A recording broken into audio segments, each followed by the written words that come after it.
Comparison पे आ जाते हैं कि भी वो जो मेरी एक्स थी वो तो खामोश रहती थी तो तुम तो बोलती हो या तुम बोलती ही नहीं हो। वो चाहे लड़का है चाहे लड़की है कि उनकी आप ऐसी ट्रेनिंग करें कि ताकि वो इस चीज़ को देर पा लेके चलें शादियों को। वो जो इशू आपने क्रिएट किया हुआ है उसको आप फ़ौरन से जो है ना उस पर रिएक्ट नहीं करें कि भी गाली गलोच पे आ जाएं, तू मैं पे आ जाएं, ये कर दें तेरी माँ वो मेरी माँ वो तेरा बाप वो तेरे तुम्हारे फलाने ने ऐसा। शादियाँ तो हमारी शादियाँ नहीं है, निभाने के लिए नहीं है, वो बस वेडिंग है कि जी फोटो शूट्स हो जाएं और जी बस जी ड्रेसिंग हो जाए, जी ये ब्रांड के कपड़े हैं और ये ज्वेलरी इतनी मुझे मिली है, ये मेरी ढोल की पार्टी है, ये फलानी पार्टी है। और उसके बाद जनाब एक हफ्ते के बाद ही जी कॉन्फ्लिक्ट स्टार्ट हो जाते हैं, स्लीपिंग डिसऑर्डर्स हो जाते हैं, एग्जाइटी पैनिक अटैक्स होते हैं, ये सब हमारे मेंटल इश्यूज़ में आ जाता है। अस्सलाम वालेकुम नाज़रीन, आपका मेज़बान दिशार मिन्हाज आपकी खिदमत में हाजिर है। नाज़रीन, आज का जो हमारा प्रोग्राम है हम बात करेंगे डोमेस्टिक इश्यूज़ के ऊपर और फैमिली प्रॉब्लम्स जो चलती हैं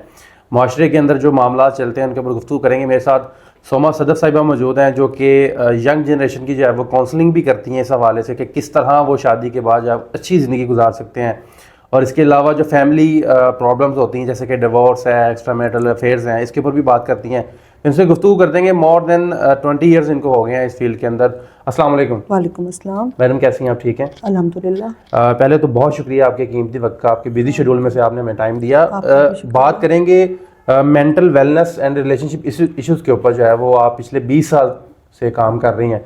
तो मेंटल वेलनेस जो लफ्ज़ है ये सोशल मीडिया पे हमने काफ़ी पढ़ा देखा, इसके बारे में बताइएगा, ये आखिर इसकी डेफिनेशन क्या है? इसकी ये डेफिनेशन है कि जैसे हम लोग किसी ट्रॉमास में आ जाते हैं, हम लोग प्रॉब्लम्स में, अपने घरेलू डोमेस्टिक प्रॉब्लम्स में आ जाते हैं। उसकी क्या वजह है कि हम मेंटली क्यों अपसेट हो जाते हैं और स्लीपिंग डिसऑर्डर्स हो जाते हैं, एग्जाइटी पैनिक अटैक्स होते हैं, ये सब हमारे मेंटल इश्यूज़ में आ जाता है। और उसकी मेन वजह ये है कि हम लोग रिलेशनशिप इश्यूज़ को रिजॉल्व नहीं कर पाते हैं कि हमारी फैमिली में हस्बैंड वाइफ, बहन भाई या this and that, after marriage before marriage जो इश्यूज़ होते हैं उसको हम रिजॉल्व नहीं कर पाते, जो कि वो चीज़ें फिर मेंटल वेलनेस या मेंटल इश्यूज़ की तरफ चली जाती हैं।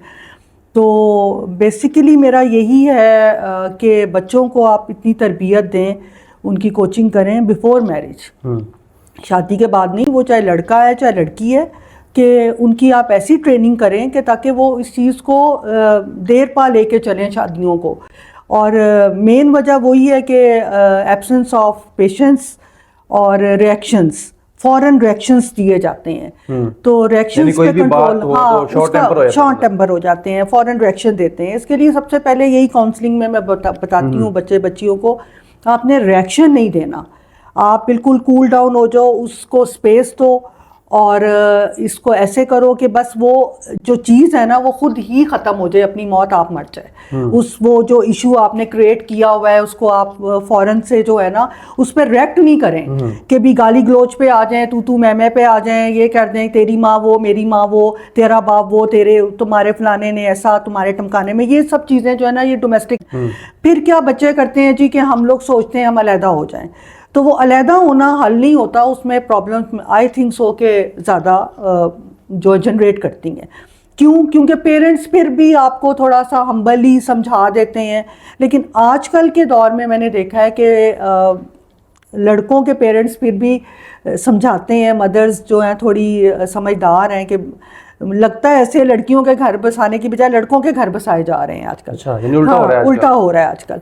मेरे एक्सपीरियंस में बड़े केसेस आए हैं कि माएँ, लड़कों की माएँ समझा रही हैं कि तुम उसको अच्छे तरीके से डील करो, ये वो। तो ये भी बड़े केसेस ऐसे भी आए हैं। अब ये है कि इसमें कोचिंग ज़रूरी है, इसमें हर चीज़ के एग्जाइटी पैनिक्स अटैक्स क्यों होते हैं लड़कियों को। मैडम हमारे माशरे के अंदर जो है वो वैसे इस चीज़ पे गौर नहीं किया, यही कहा जाता है कि शादी हो जाएगी तो सुधर जाएगी या ये सुधर जाएगा। एग्जैक्टली, उसको आप किस तरह से देखती हैं? एग्जैक्टली वो होता ये है कि बस वो लड़की की एक एज हो जाती है तो वो कहते हैं जी बस अब इसकी शादी कर दी जाए। शादी के बाद कहते हैं जी अब इसका बच्चा हो जाएगा तो ये थोड़ी मैच्योर हो जाएगी। लड़कियों के लिए भी ज़्यादातर यही कहा जाता है कि जी अब इस पर जिम्मेदारी पड़ जाएगी, रिस्पॉन्सिबिलिटी उठाएगा तो दिस एंड डैट।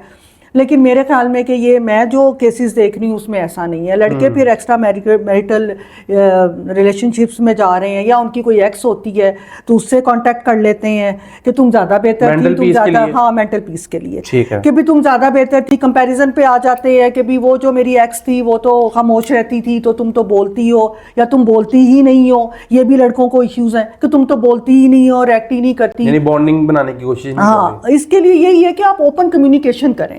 بس شادی سے پہلے ہمارا اسلام مذہب بھی اجازت دیتا ہے آپ ملیں بیٹھیں, اپنی کمیونیکیشن, اپنے گول سیٹ کریں, فائنینشیل گول سیٹ کریں, اپنے پرسنل گول سیٹ کریں کہ بھی کیا باؤنڈریز ہیں, میں اس باؤنڈری کو مطلب نہیں بریک کر سکتا.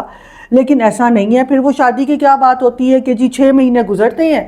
وہ شادیاں تو ہماری شادیاں نہیں ہیں, نبھانے کے لیے نہیں ہے, وہ بس ویڈنگ ہے کہ جی فوٹو شوٹس ہو جائیں اور جی بس جی ڈریسنگ ہو جائے, جی یہ برانڈ کے کپڑے ہیں اور یہ جیولری اتنی مجھے ملی ہے, یہ میری ڈھول کی پارٹی ہے, یہ فلانی پارٹی ہے, اور اس کے بعد جناب 1 ہفتے کے بعد ہی جی کانفلکٹ سٹارٹ ہو جاتے ہیں.